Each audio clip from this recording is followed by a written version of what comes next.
बहुत ही जबरदस्त होने वाला ये वीडियो, पूरा जरूर देखें। पर मैं एक बात आपको अपने मन की कहता हूं और जेंजी होने के नाते कहता हूं, जेंजी होना गाली देने का अधिकार नहीं मिलता। ठीक है, जेंजी क्रैश भाषा का प्रयोग नहीं करता। हमारे मतलब आपको मत सिखा। जेंजी अपने हक की लड़ाई लड़ सकता है और उसको उसका पता है कि मर्यादा क्या है। अब गर्दा उड़ेगा भैया। सर एक सवाल करूंगा सर आपसे कि जेंजी तो ठीक है, गालियां देने तो नहीं बैठे हैं हम यहाँ पे, लेकिन सर जब जेंजी दोपहर 12 बजे टॉलस्टॉय मार्ग से निकलता है और उस भीड़ का हिस्सा बनता है, तो उस भीड़ के ऊपर लाठियां चलाना, गोलियां चलाना, उन पे पेलेट गन्स का इस्तेमाल करना, उन पे स्मोक गैस का इस्तेमाल करना, कहाँ का कानून है सर ये? किस तरह का कानून कहता है कि आप उसको उनके ऊपर पेलेट गन्स छोड़िए? सर ये दर्द है जेंजी का, ये पुकीज का दर्द है। लेकिन आप ही के जो यहाँ पे सांसद है वो हमें गटर बोलती है, ये कहाँ से सही है सर?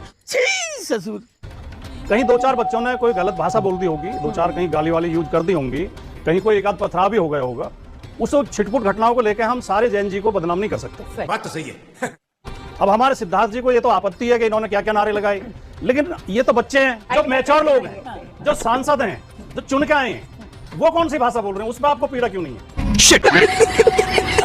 वो कह रहे हैं जनरेशन गटर है। एक सांसद इनका कह रहा है कि ये छात्र नहीं है, भेड़िए हैं। एक कह रहा है इनके विदेशी तार जुड़े हुए हैं, विदेश से फंडिंग हो रही है। पाकिस्तान वाले कह रहे हैं हम पे आटा खरीदने को पैसा है नहीं, हम फंडिंग करेंगे वहां इंडिया में। हम कहां से करेंगे?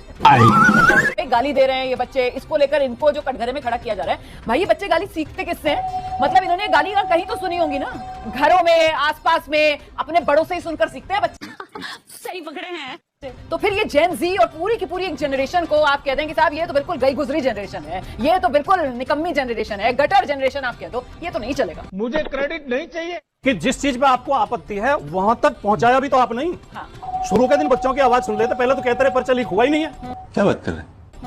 फिर कहते रहे इसके लिए कोई दोषी नहीं है। फिर धरने पे बैठ गए तो कहने लगे कोई इस्तीफा होगा नहीं, हमारे शिक्षा मंत्री इस्तीफा देंगे नहीं। और जब बिल्कुल पानी सिर से ऊपर गुजर गया और पूरे देश में आंदोलन फैलने लगा, तब आपने मजबूरी में इस्तीफा दिलवाया। अगर शुरू में जिम्मेदारी दिखाते तो ये नौबत आती ही नहीं। ठीक है, आग लगा दी, आग लगा दी, आग। ये तो लेने के देने पड़ गए।